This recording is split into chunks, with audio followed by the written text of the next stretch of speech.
নমস্কার বন্ধুরা, সবাই কেমন আছেন? প্রথমেই বলুন জয় গুরু বামদেব, জয় মা তারা। সবাইকে জানাই নলেজ বাংলা ওয়ার্ল্ড ইউটিউব চ্যানেলের আরো একটি ছোট্ট ভিডিওতে এবং নতুন ভিডিওতে স্বাগতম।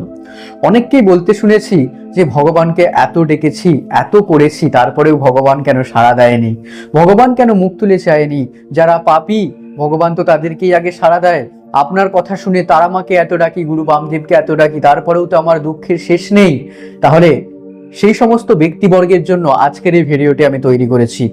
আজকের এই ভিডিওর মধ্য দিয়ে আজকে আপনাদেরকে আপনারা জানতে পারবেন ভক্ত জগৎচন্দ্র কিভাবে একজন মাতাল, একজন চরিত্রহীন থেকে হয়ে উঠলেন শ্রী শ্রী গুরু বামদেবের পরম শিষ্য এবং জগৎ খ্যাপা হয়ে কিভাবে তিনি শ্রী গুরু বামদেব এবং তারামায়ের লীলা কথা প্রচার করে গেলেন এই জগৎ জুড়ে, এবং তিনি কে ছিলেন, কি তার পরিচয় ছিল, পুরো সম্পূর্ণ ডিটেলস আগে এই ভিডিওতে আপনারা জানতে পারবেন। এই ভিডিওটি স্পেশালি তাদের জন্য রেডি করা যারা বলেন ভগবানকে এত ডাকি, ভগবানের এত পূজা করি, কি পেয়েছি জীবনে, কি পেয়েছেন? আগে এই ভিডিওটি দেখুন, বুঝতে পারবেন আমার বামাখ্যাপা বাবাকে, বুঝতে পারবেন আমার জগৎজননী তারা মাকে।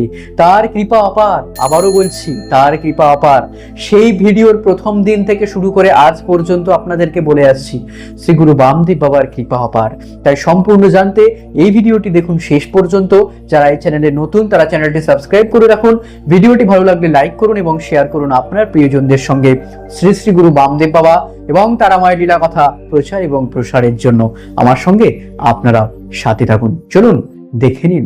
বাংলা ১৩০০ সালের শীতের এক গভীর রাত। জোড়াসাঁকোর বিখ্যাত মুখার্জি পরিবারের দৌহিত্র যুবক জগৎচন্দ্র নিজের ঘরের দরজা বন্ধ করে আত্মহত্যা করবার জন্য প্রস্তুত হচ্ছিলেন। হাতের সামনে রয়েছে তীক্ষ্ণ ধারালো একটি খুর।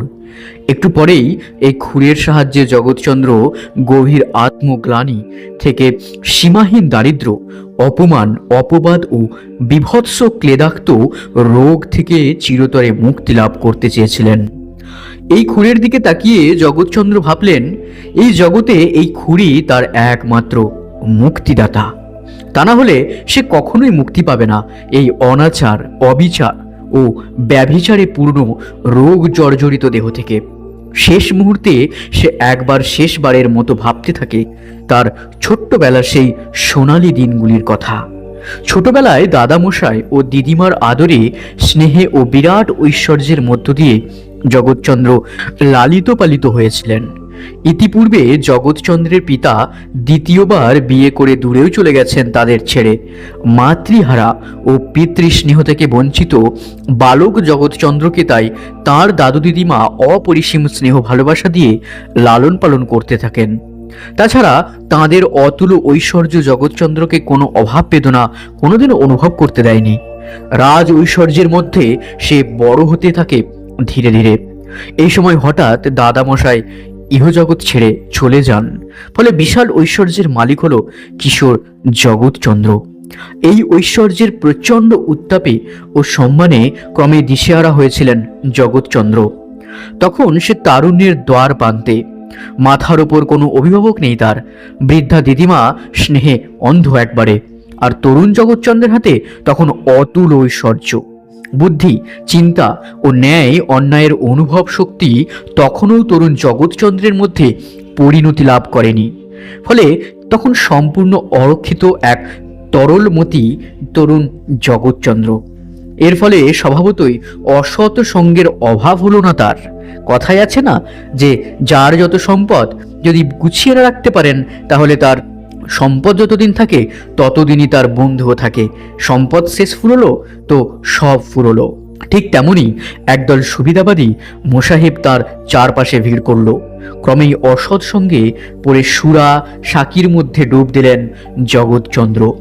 তরুণ জগৎচন্দ্র ভুলে গিয়েছিলেন তার বংশের পবিত্র ঐতিহ্য ও বৃদ্ধা দিদিমার ব্যাকুল স্নেহ ভরা সেই ভালোবাসার কথা।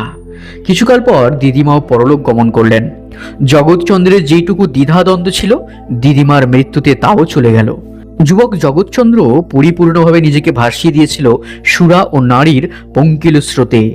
যখন এই পাপ ভোগের স্রোত স্তব্ধ হলো, দুর্ভোগের তীরে এসে তখন জগৎচন্দ্র দেখলেন তার অর্থ, সামর্থ্য, ঐশ্বর্য সব শেষ হয়ে গেছে।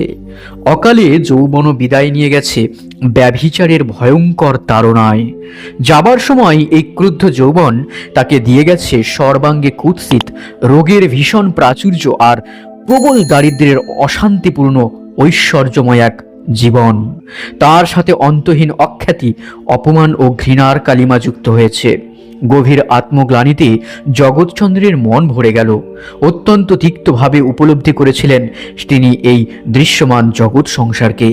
ক্রমে রোগের জ্বালায়, দারিদ্র্যের বিভীষিকায়, অশান্তি ও অপমানের অগ্নিজ্বালায় অস্থির হয়ে উঠলেন জগৎচন্দ্র। তিক্তভাবে দেখলেন যে তার এতদিনের সব বন্ধু সাথী অনায়াসে তাকে ছেড়ে অন্য মধুকরের সন্ধানে উড়ে গেল মধু খাওয়ার খোঁজে। অবশেষে গভীরভাবে জগৎচন্দ্র উপলব্ধি করেছিলেন যে আত্মহত্যা ছাড়া আর তার কোনো উপায় নেই বাঁচবার। তাই এই গভীর রাতে নিজের ঘরে দরজা বন্ধ করে আজ এই তীক্ষ্ণ খুর দিয়ে গলা কেটে আত্মহত্যা করে মরবেন বলে ঠিক করেছিলেন তিনি। মরতে পারলেই এখন বেঁচে যাবেন জগৎচন্দ্র, তাই মৃত্যুই এখন তার একমাত্র বাঁচার পথ। শান্ত দৃঢ় চিত্তে জগৎচন্দ্র তুলে নিলেন ধারালো খুরটি। ডান হাতে শক্ত করে ধরে খুরটি যেই গলায় বসাতে যাবেন, এমন সময় এক অলৌকিক ব্যাপার ঘটল।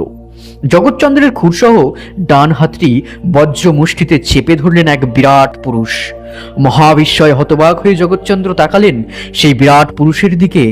তার দীর্ঘদেহ বিশাল, বপু শ্যামবর্ণ কান্তি ও শ্বশ্রুমণ্ডিত গম্ভীর মুখমণ্ডল ও বিশাল তেজ দীপ্ত নয়নদয় দর্শন করে জগৎচন্দ্র ভয়ে বিস্ময়ে স্তব্ধ হয়ে গেলেন। জগৎচন্দ্রের দিকে তাকিয়ে গরু গম্ভীর স্বরে সেই মহাপুরুষ বললেন, আত্মহত্যা মহাপাপ, তারাপীঠে সাক্ষাৎ হবে। এই বলে মুহূর্তেই অদৃশ্য হয়ে গেলেন। ছায়ার মতো মিলিয়ে গেলেন জগৎচন্দ্রের বন্ধ ঘর থেকে।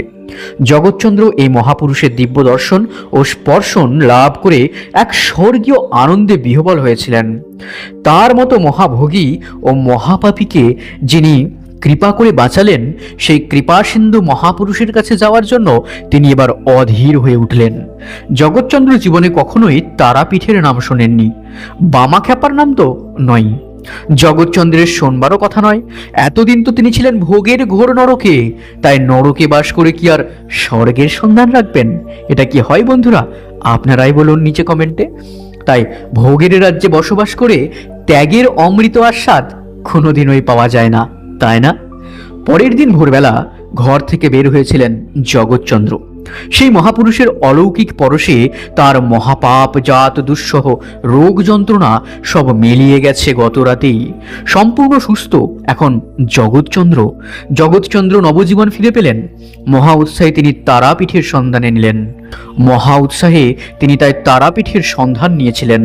যথাসময়ে ছুটে গিয়েছিলেন পবিত্র মহাপীঠ তারাপীঠে। মহাপীঠ তারাপীঠের মহাশ্মশানে দেখলেন তার প্রাণদাতা ও মুক্তিদাতা সেই অলৌকিক মহাপুরুষকে। প্রভাতের প্রসন্ন হাসি নিয়ে তার নবজীবনের আলোকবর্তিকা রূপে বসে রয়েছেন তিনি। দুনয়নে অপার করুণাধারা ঝরে পড়ছে। জগৎচন্দ্র লুটিয়ে পড়লেন সেই মহাপুরুষের চরণ কমলে। জগৎচন্দ্রের দুই চোখে আনন্দের অশ্রুধারা তখন। শ্রী শ্রী বামাখ্যাপা বাবা সাদরে গ্রহণ করলেন শরণাগত জগৎচন্দ্রকে।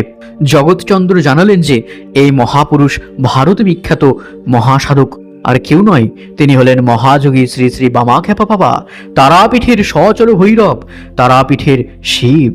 জগৎচন্দ্র শ্রী শ্রী বামাখ্যাপার চরণে সর্বস্ব সমর্পণ করে তার শরণাগত হলেন। তারপর জগৎচন্দ্রের পাপ জীবনের সব কথা জেনেও শ্রীগুরু বামদেব বাবা তার সম্পূর্ণ ভার গ্রহণ করেছিলেন।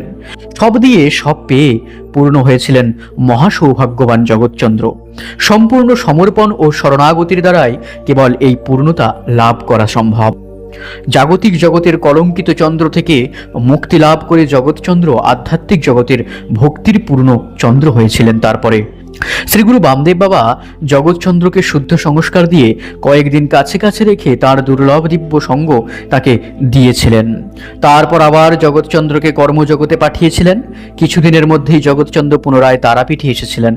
এক গভীর অমোঘ আত্মিক টানে এলেন পরমাত্মিকের কাছে। এইভাবে প্রায় আসা যাওয়া লেগেই ছিল তার।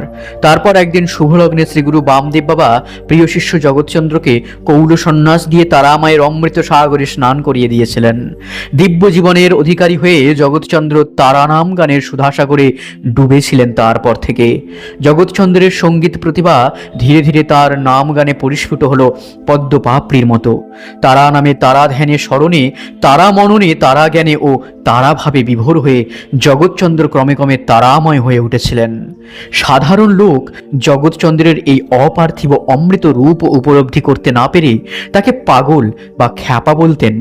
যেমন ভেবেছিলেন আমার শ্রী গুরু বামদেব বাবাকে, ঠিক তেমনই তাকে জগৎ খ্যাপা বলে ডাকতেন সবাই। জগৎচন্দ্র শান্ত, নির্বিকার, আনন্দময় হয়ে রইতেন সবসময়। জগৎচন্দ্রের জগৎ খ্যাপা নামও ছিল সার্থক।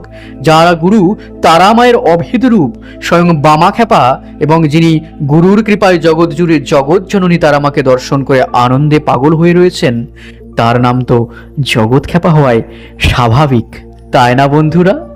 তাহলে বন্ধুরা দেখলেন কিভাবে একজন মাতাল, একজন চরিত্রহীন, নিজের বুদ্ধির অভাবে নিজের পুরো সম্পত্তি নাশ করলেন এবং তারপরে হয়ে উঠলেন শ্রী শ্রী গুরু বামাখ্যাপা বাবা এবং তারামায়ের একজন শিষ্য, ভক্ত এবং জগৎ খ্যাপা। হ্যাঁ, খ্যাপা সবাই হতে পারে না গো। খ্যাপা হতে গেলে শ্রী শ্রী বামাখ্যাপা বাবার কৃপা চায়।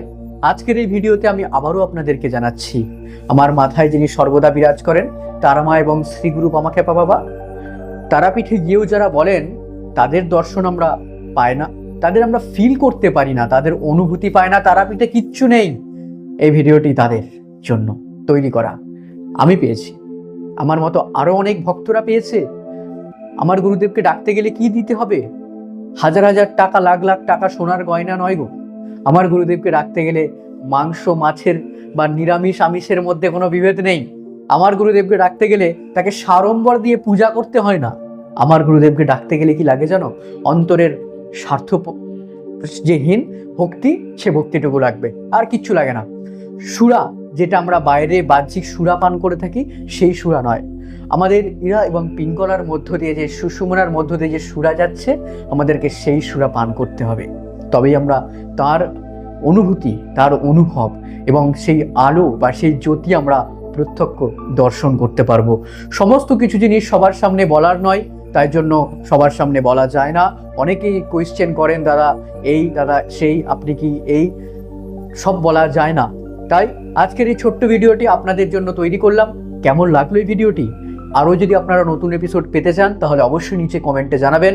এই ভিডিওটি আপনাদের কেমন লাগলো সেটাও কিন্তু জানাবেন। মনে রাখবেন, বাম তারা নাম যদি আপনি নিত্য স্বার্থহীনভাবে জপে যান, বামাখ্যাপা বাবার কৃপা আপনার মস্তকে সর্বদা বিরাজমান থাকবে। আর এই বামাখ্যাপা বাবার কৃপা যদি আপনার মস্তকে সর্বদা বিরাজমান থাকে, পিছন ফিরে তাকানোর দরকার নেই, তারামা আপনার আগে আগে থাকবে, কারণ আগে বাম পরে তারা। একদম জয় জয় গুরু বামদেব, জয় জয় মা তারা। সবাই ভালো থাকবেন। আজকের ভিডিওটি এই পর্যন্তই। ভিডিওটি ভালো লাগলে লাইক করুন এবং শেয়ার করুন। আবারও দেখা হচ্ছে পরের কোনো নতুন ভিডিও নিয়ে। ভিডিওটি একটু আসতে চ্যানেলে আসতে দেরি হচ্ছে, তার কারণ আমার বিশেষ কিছু কাজের কারণে আমি এখন ভিডিও ঠিকঠাক দিতে পারছি না, তার জন্য আমি সরি, ক্ষমা চেয়ে নিচ্ছি আপনাদের কাছে। অনেক কমেন্ট এসেছে, প্লাস আমার সাথে দেখাও করেছেন অনেকজন যে দাদা আপনি ভিডিও কেন দিচ্ছেন না। আমি একটু কাজের মধ্যে ব্যস্ত আছি, কিছু আমার স্পিরিচুয়াল কাজের জন্য। আমি আসবে, আবারও ভিডিও নতুন করে আসবে, তো আপনারা পেতে থাকবেন এপিসোডগুলো। হ্যাঁ, ভিডিওটি ভালো লাগলে লাইক করুন, শেয়ার করুন আপনার প্রিয়জনদের সঙ্গে, এবং এই তন্ত্র তারাপীঠের কথা দূর দূর প্রচার এবং প্রসার করাটা আপনাদের দায়িত্ব। বড়মা এবং গুরু বামদেব আপনাদের মঙ্গল করবে। এই বলে আজকের ভিডিও শেষ করছি। চ্যানেলটি যারা এখনো সাবস্ক্রাইব করেনি তারা কিন্তু চ্যানেলটি সাবস্ক্রাইব করে রাখুন। দেখা হচ্ছে পরের ভিডিওতে। ভিডিওটি শেষ পর্যন্ত দেখার জন্য হৃদয় থেকে ধন্যবাদ। সবাই ভালো থাকবেন। সবাই বলুন জয় গুরু বামদেব, জয় মা তারা।